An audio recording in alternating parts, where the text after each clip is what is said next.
What is up, gang? Thank you for checking out Sledgehammer TV today. This weekend, House of Glory Wrestling presented Fair Warning 2018 from the Elks Lodge on Queens Boulevard right here in New York City. It's a hot and disgusting day here, by the way, but we are here to talk about it right here and right now on the newest, fastest rising podcast in all of YouTube, iTunes, Stitcher, Radio, and Podbean, baby. The Sledgehammer Wrestling Show. Let's do it.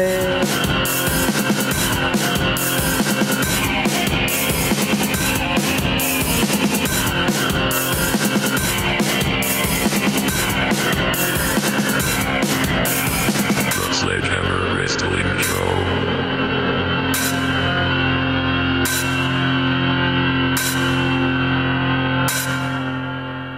All right, wrestling fans, House of Glory fans especially, thank you for joining me. My name is Nick Nightmare. Along with me, as always, my trusty Sledgehammer Thor, the wrestling god of thunder, and the world heavyweight champion of all the microphones in the whole entire world, Blue the Snowball. Thank you for checking us out at the Sledgehammer Wrestling Show today for our review of House of Glory's Fair Warning. Let me tell you something. I got there just in time for the first match, and the whole entire night was absolutely fantastic. The House of Glory roster once again brought it hard. They brought their best to the table, and we were treated to some of the finest independent wrestling this side of the country, as New York's premier independent wrestling organization,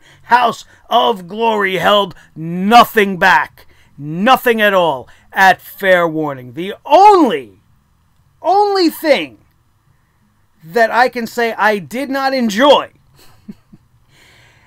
is the end of the show. Now, I'm going to jump right to the end. We're going to talk more about the match itself as we go across the official review. But the Amazing Red defended the House of Glory World Heavyweight Championship against Smiley in a grudge match of sorts.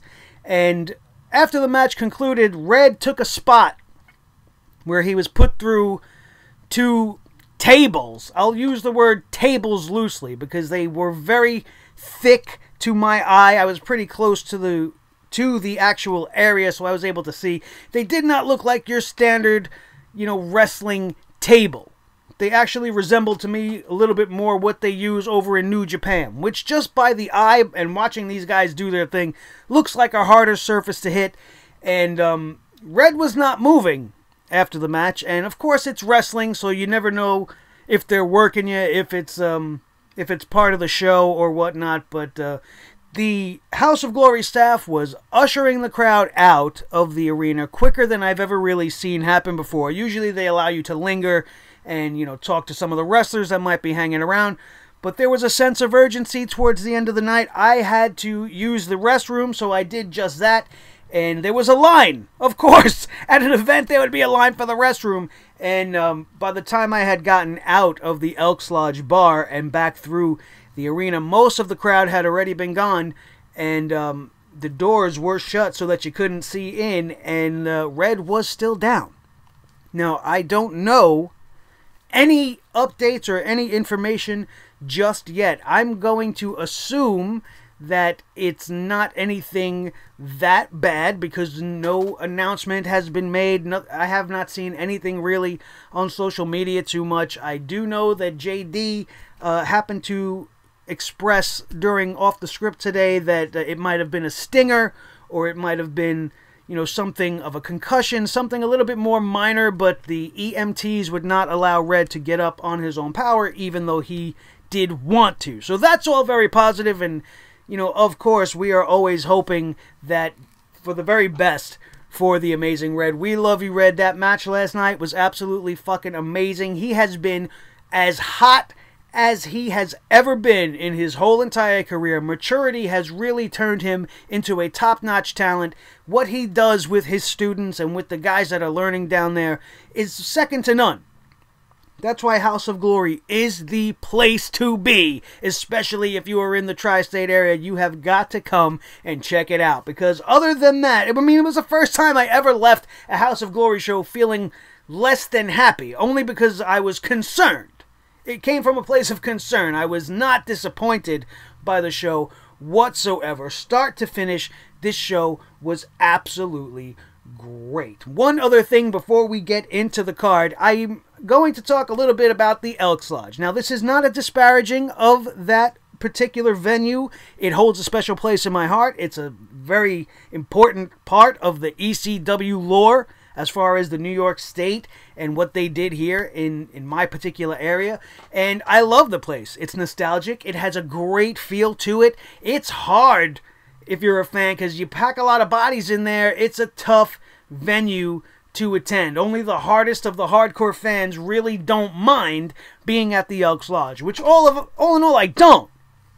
But in comparison to my favorite venue, which is the NYC Arena, which is where the next show will be taking place on June the 9th, I don't like the fact that I gotta go in another room to get a drink. Now, maybe that's because I like to drink beer when I'm at these shows and I don't like to miss action. And as far as comparing venues, that is the only negative that the Elks Lodge has. If you want to quench your thirst, you want a nice tasty beverage, you want to even use the restroom, you have to go into the actual bar, which is separate from the wrestling venue itself. That being said, it does come with its advantages, as at one point during the night, after the intermission, I myself needed a nice, fresh, cold, tasty brew to battle the heat of the many bodies that were sweltering up the Elks Lodge. And as I walked in there, Jeff Cobb was standing at the bar, enjoying a drink all by his damn self. And I took this opportunity, as many of us would, to join him at the bar. I ordered my beverage. He had one of his own. I didn't want to offer him another one, as he was already drinking a very full glass, so that would have been silly. He would have probably turned it down too. He's not looking to get shit-faced drunk like some of us were at that place. He's just looking to have a nice beer after he put on one of the best, if not the best, matches of the night. And I got to talk to him. I was standing at the bar, having a drink, shooting the shit with Matanza, Jeff Cobb. Like, how does that happen? That happens at independent shows. That happens at House of Glory. It doesn't happen often. I've been in that bar all night.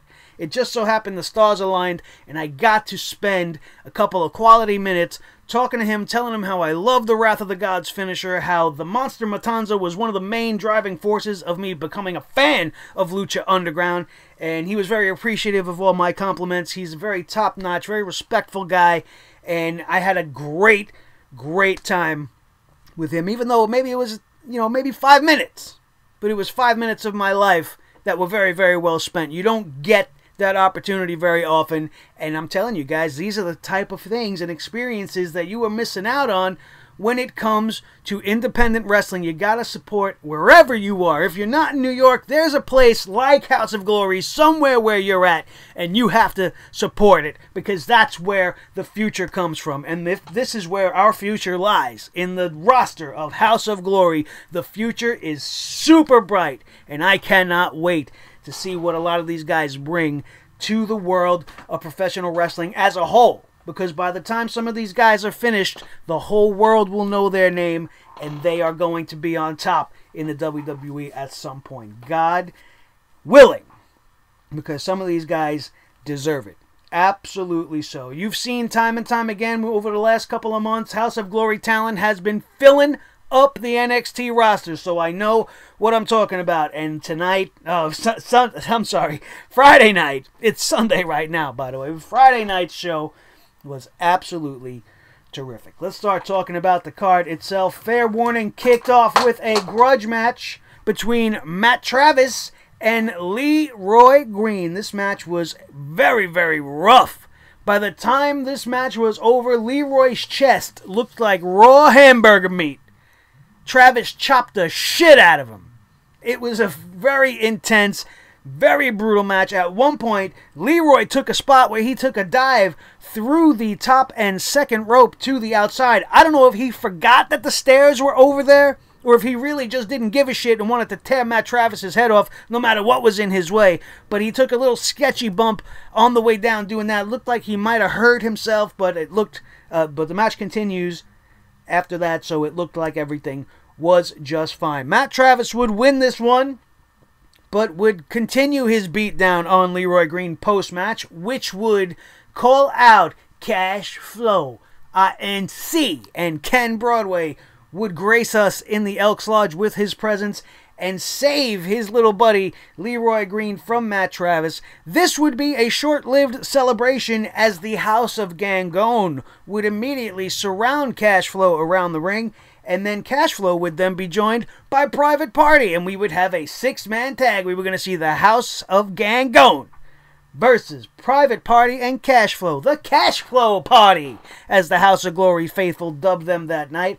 It was a very, very good six-man tag. You know, we've been disgusted and absolutely sick to our stomachs with the WWE's six-man tag after six-man tag after six-man tag. And what the problem is that they're not doing six-man tags like we got to see Friday night from House of Glory. High-impact moves, high drama, real mat wrestling, real psychology going on. The House of Gangone doing their thing absolutely perfectly. Private Party and Cash Flow, three of the premier talents in the business. Private Party is maybe the best tag team that House of Glory has. They've just been together for so long. They've got such a chemistry. Their in-ring work is fantastic. You guys got to see them do their thing. Cash Flow Ken Broadway is a next-level guy.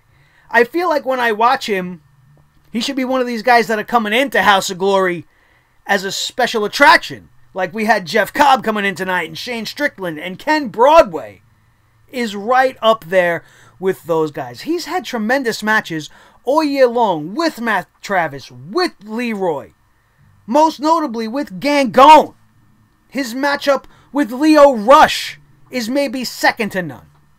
Ken Broadway deserves to be the next House of Glory champion, and we will get a little bit more into that later on tonight. House of Gangone wins this one, but it was one of the best six-man matches I've seen. Not just because I was there live, but because they absolutely know how to wrestle a real wrestling match. Like we say all the time, independent wrestling is not handcuffed by as many rules. They all got rules they have to follow. But they go out there, they lay it all on the line, and it was absolutely fantastic. Then the Masons would come out with Matthew Ryan Shapiro. I love Shapiro. You might hate Shapiro because he's a fat, obnoxious bastard, but I love him. He plays his part perfectly. He is the ultimate heel manager right now in House of Glory until I get there, but that's besides the point.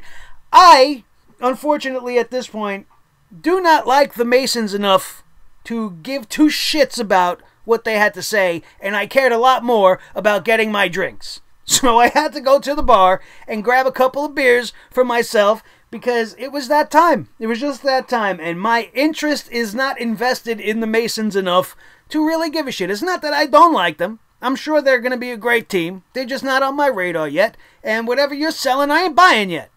Till you get in there and start beating teams like Private Party and beating teams like Romeo and Sasha, beating other teams that matter, then I'll start to give a shit about what the Masons are doing. Until then, I'll keep going to get my drinks every time they come out. No disrespect, just not interested, bro. I don't care how hobnob snob you could be. You got two Triple H wannabes in the ring with Matthew Ryan Shapiro. That's what I see. So until I really have a reason to give a shit, or you guys get into a feud of some sort that matters to me, I don't care. I don't care. I actually preferred Shapiro with the Wrecking Crew. But, you know, things change. Times have to change. People move on, and I'm all right with that. I'm all right with that. But not all right enough to not go get my beer. You know what I'm saying? I was rated a lot higher on the to-do list than to sit there and listen to Shapiro talk up his boys. I don't care. I did come out of the bar just in time for the women's matchup. Now, this matchup, as I said on the preview show, was going to be a thing of beauty. Not just because we had two beautiful women in the ring, but because these are two beautiful women that know how to wrestle. And Sonya Strong went in there with the mentality of, this is my house. House of Glory is her stomping ground, and nobody, no matter whether she's from the Mae Young Classic or TNA or anywhere else, is going to come in here and take one from her. And I love what she said during the interviews leading up to Fair Warning when she was talking about the women's division of House of Glory, and pretty much said, if it doesn't involve Sonya Strong, it doesn't matter. And that includes where the championship is at for the females, which we will get to in a minute as well. But this was a great match, maybe the best I've seen Sonya have over the last year. I've been there for each and every one of them. I loved her match with Su Yung. I loved her match up with Violet, the street fight earlier in the year. I thought that was maybe one of Violet's best performances. She's not been one of my favorites, but I do give credit where credit is due. She has been a consistent talent with no matter who has come through here. Her match with Eva Lise was great. So I expected this match to be great, and it definitely was. The one thing I walked away from this match thinking that I didn't expect to really see is every time I've come across Santana Garrett, the Wonder Woman of pro wrestling, who's an absolute sweetheart, by the way, that's how she comes off on WWE TV in her Mae Young Classic presence. When you look back at her TNA stuff, she just comes off as a very clean-cut, kind of babyface kind of character. Very fan-friendly, very kiddie-friendly, you know, just got a very happy, positive vibe. But she was skirting the lines of that, maybe a tweener, not so much a heel, but she was just like a, you know, had a little bit of arrogance in her performance. She had a little bit of attitude. And when she would suffer the loss at the end of the night and get wrapped up by Sonya Strong, she was playing with the crowd and telling them, hey, listen, I was the guest here. I should have been allowed to win. I'm better than her. And she was really just doing something I never really seen from her before, and I think it would really work. I think that's something that she should maybe play with a lot more. I think that her appearance and the way she comes off just when you look at her, that she's clean-cut, wholesome, Americana kind of girl, and then she's got that attitude, that self-entitled, that privileged way of thinking about herself. I think that really works. And I was very intrigued by that. I don't know if that's something that she's doing steadily on the independents, but if it is what you're doing, girl, keep it going, because that is money.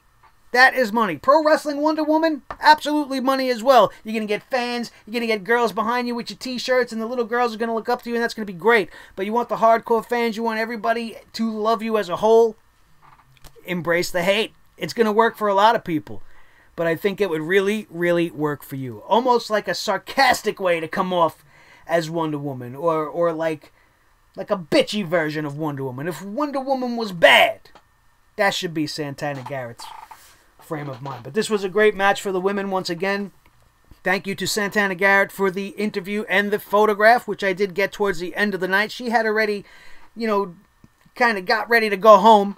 She went in the back to get her bag. She came back to the table to collect her things, I guess getting ready to take off for the night. And she was nice enough even in that moment, because I did show up late and didn't get to enjoy the pre-show festivities and get my autographs and whatnot. She was nice enough to bless me with a very beautiful autographed picture and a nice snapshot from the two of us. And I want to thank her once again for that. If you're watching, Santana, thank you very much. Awesome. Top-notch talent. Please come back to House of Glory, because I loved this match. And I'd love to see Santana Garrett give Violet what for. How about that? That almost actually happened at the Elks Lodge that night. We'll get back to that in a second as well. Right before the intermission, we got to see Mantequilla, House of Glory's resident Lucha Libre Master, versus Jeff Cobb, the Monster Matanza. I don't care what you want to call him. This match was the most entertaining match of the night. Mantequilla would not stay down. No matter how many times I yelled it at him, I kept telling him, dude, just stay down. Jeff Cobb and Mantequilla at the start of this thing were having a little fun with each other, a little bit of respect going on. They were having a superhero pose-off, jumping over the ring, seeing who does a better superhero pose. Then they had like a little test of strength going on. Obviously, Monte's not going to overpower Jeff Cobb in any way, and we've seen that throughout the entirety of this matchup on this night. Mantequilla gave it his very, very best, but at each and every turn, Cobb hit him with power move after power move after power move, and the buttery superstar would slither his way out of what every single person was sure was a definitive 3 count and the end of the match.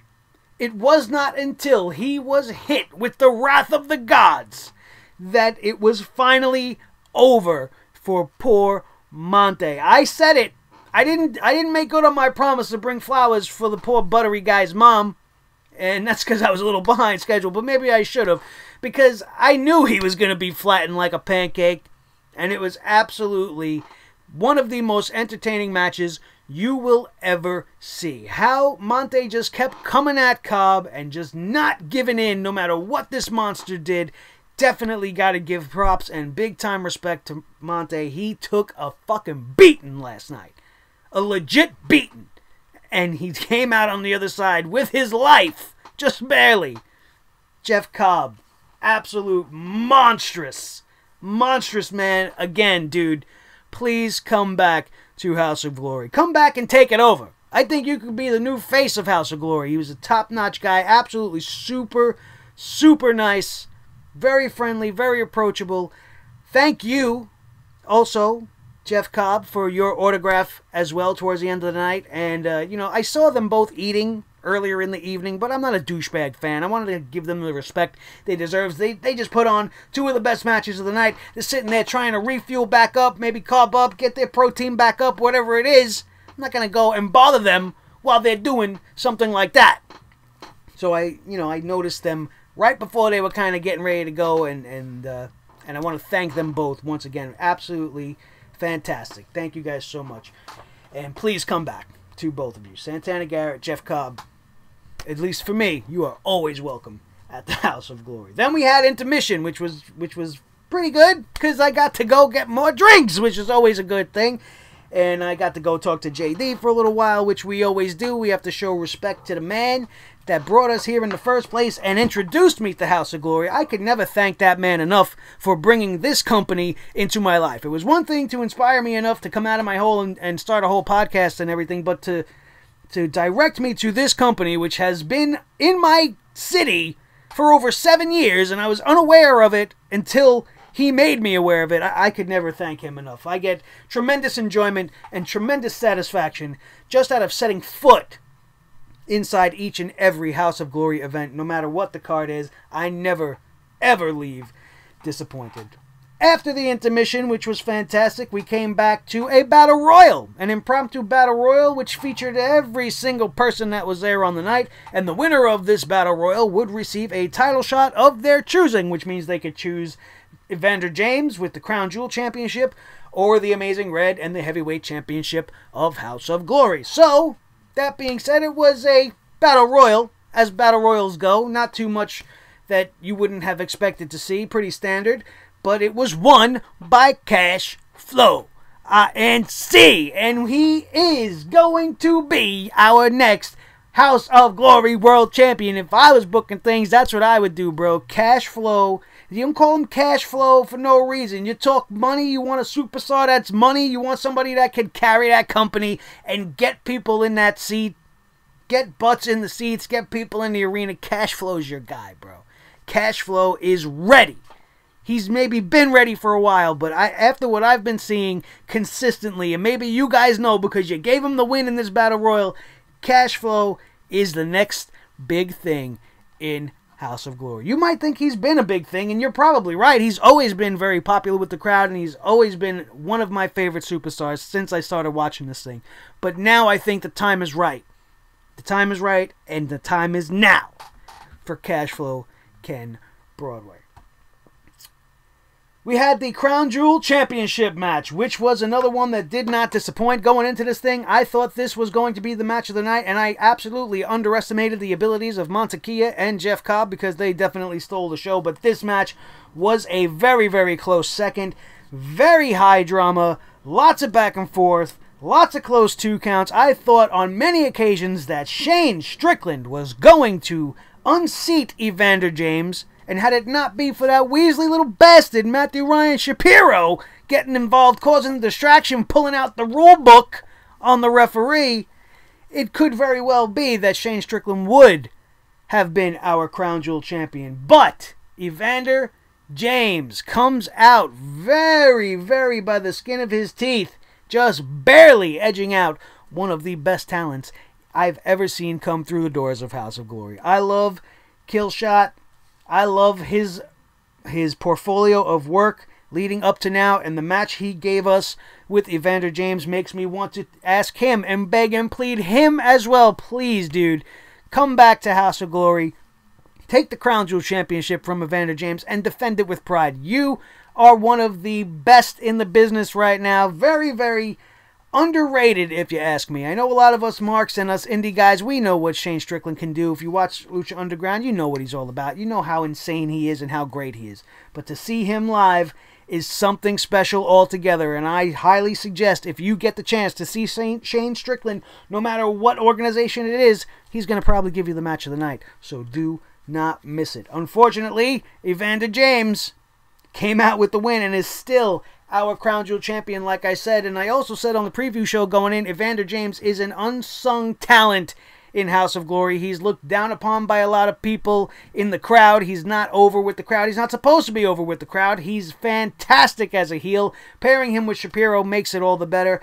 And he is another one that I think is just a hidden gem. An absolute superstar in the making. Evander James has got the whole package, and he needs to be elevated up the card pretty soon. I'm happy where he's at with the Crown Jewel Championship. I think he deserves it. His match with Strickland last night proves just that. And I hope to see a whole lot more of it. It was absolutely fantastic. Then we had Violet. Violet, sweetheart, honey. You drive me absolutely insane. It's not your fault. You're only doing what you're told. I get it. I know how the business works. But Violet comes out and issues an open challenge. Open challenge because she's heard all the criticisms from guys like me. She's heard all of us talking shit about her. She's tired of us getting down on her. And she's going to prove that she deserves to be the first women's champion. Blah, blah, blah, blah, blah, blah. She sends that gigantic monster woman, away. She says, I'll even send she to the back. And she goes away. And then Violet starts like a 10 count. You know, and she starts counting down from 10 to see if we're going to have any challenger. I happen to notice behind me, Santana Garrett was sitting in her little cubicle where I got my autograph and my picture a little later on in the night. And she happened to stand up. And she was making like, oh, I'm going to come in there. I'm going to take that belt. I was very hopeful that something like that was actually going to happen. But then she sat back down. I guess she had enough with Sonya Strong. She definitely took it I don't know about taking her to the limit, but she took her through a tough-ass match. And by the time Violet was done counting, nobody came out. I actually thought that she was going to come out. I thought that would have been cool. But it doesn't help you. It only is serving more to give fuel to the guys like me that continue and will continue to say that Violet does not deserve to be the champion. Violet does not deserve to be holding it as long as she has been. And I really would like this to wrap up. I feel like something like the women's division being kicked off this way is kind of a negative way to do it. If you would have brought the championship in, you know, debuted it on Sonya or maybe somebody else that you thought could get the title over and maybe have Sonya chase for it. And then you have Violet come out of nowhere, maybe steal it, never truly win it, and then go with this whole angle. I would be alright with it. Because it would add to the prestige. Like, this title means so much that this girl's going to steal it from the current champion. I mean, you could have gone a million ways with it. But by having her steal it on the night it was announced, and consequently barely ever, if even defending it at all, I don't think she's defended it once, and then you got the big monster she behind you, so that takes away from your legitimacy. I don't care to see Violet. All I want to see is who's going to beat her. And you issue an open challenge, and then you don't even have a contestant, where at the very least you could have taken somebody and thrown her a jobber so that she could have at least got a win. You could have had she help her win if it was that important for you to get her involved or something like that. But Violet needs to start getting wins, even if they're cheap, cheating style wins. Coming out, issuing an open challenge, and having nobody, you got nobody in the back that's got the balls to fight Violet? The one moment of the night where I was just like, oh God, really? Because, you know, when you announce an open challenge as a fan in the crowd, you're expecting and you're waiting for that moment for that person to come out, and you could be like, yeah, or whatever, indifferent to it, and just wait to see what the outcome is. And instead I got nothing. I got Violet counting from 10 to 1 and then walking out, playing that song. That's our champion? You got Sonya Strong out there month after month throwing down match of the division consistently. The best match for the women. Sometimes the only match for the women, but still. I don't get it.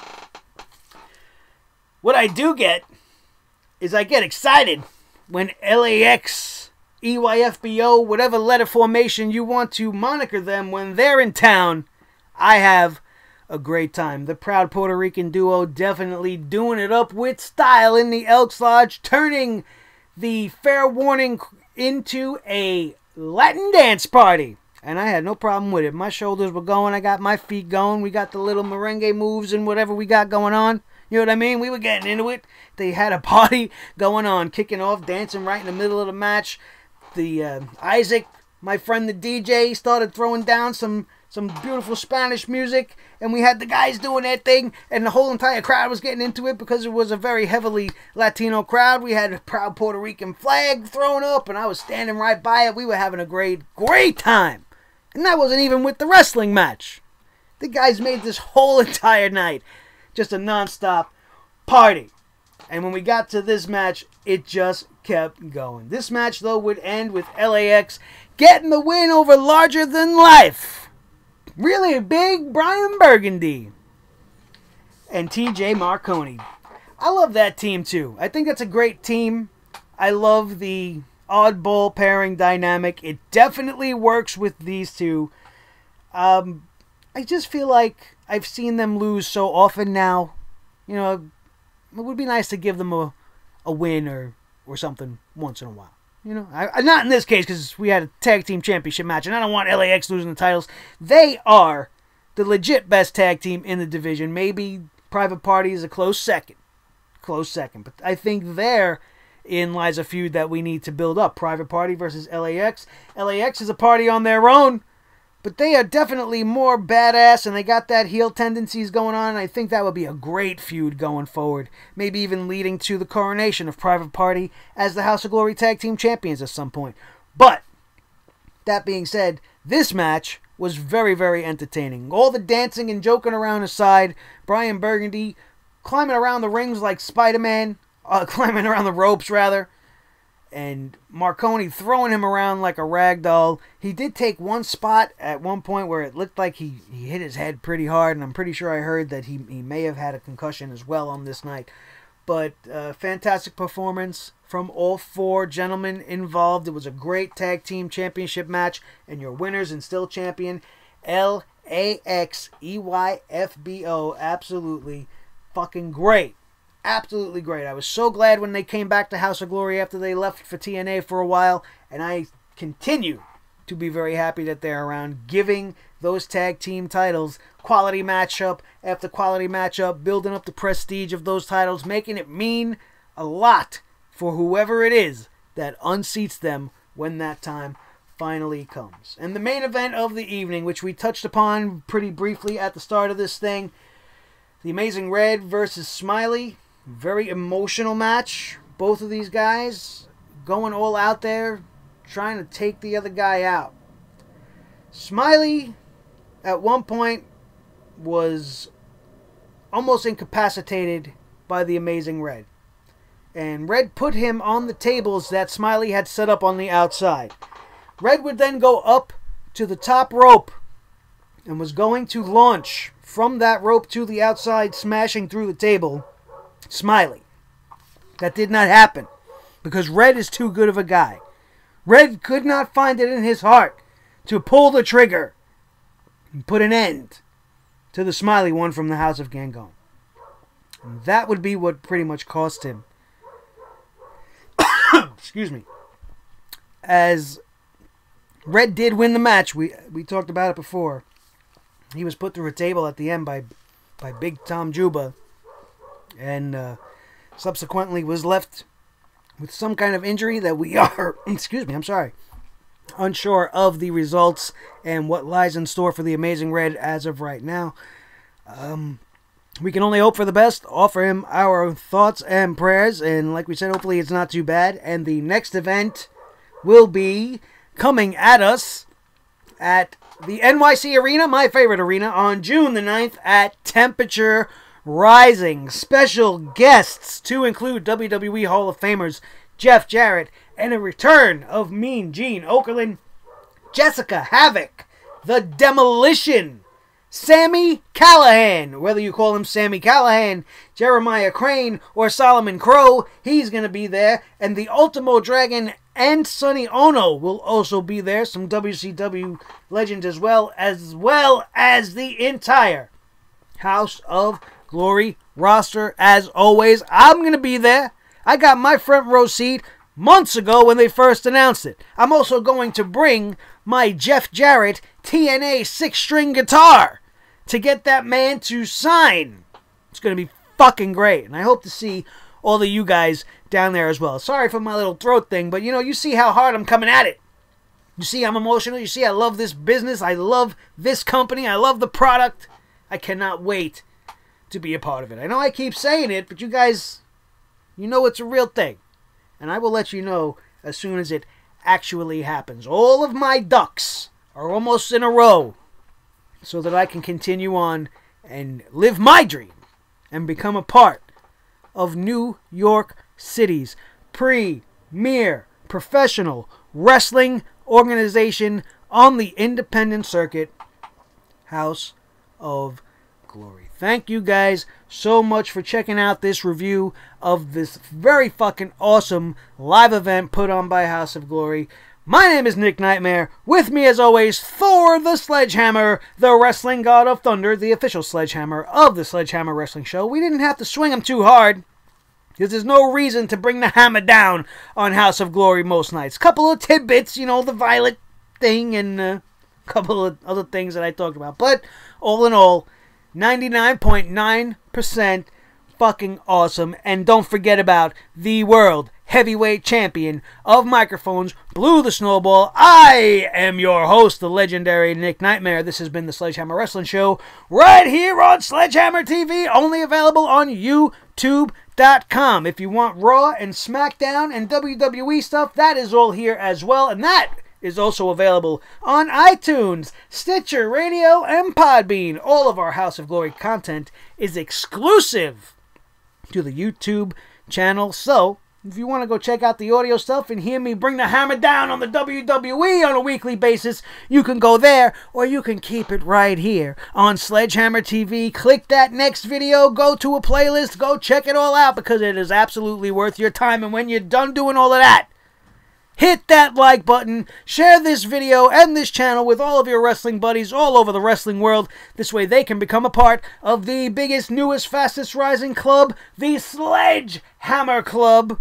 We are taking over the YWC one member at a time, and all you need to do to become a member is smash that subscribe button right now. Bring your own little personal hammer out on it, whether it's a mallet, not a mullet. This is a mallet that I call a sledgehammer. I know it's not actually a sledgehammer, you nitwits. Alright? You know what it would be like for me to wield an actual sledgehammer in here? I'd be breaking up TV screens. I'd be smashing blue. It wouldn't be pretty. Oh yes, my rubber mallet. is my sledgehammer. Get over it. Just get over it. Thank you guys so much. That is going to do it. I forgot where I was going, but we're just going to go on out and bring it on home. And we are out of here. And we will see you next time. Hopefully tomorrow night after Monday Night Raw and Tuesday after SmackDown Live. Right here on the best friend of House of Glory that they don't even know. The Sledgehammer Wrestling Show. Sorry about that ending, guys. I'm just having fun.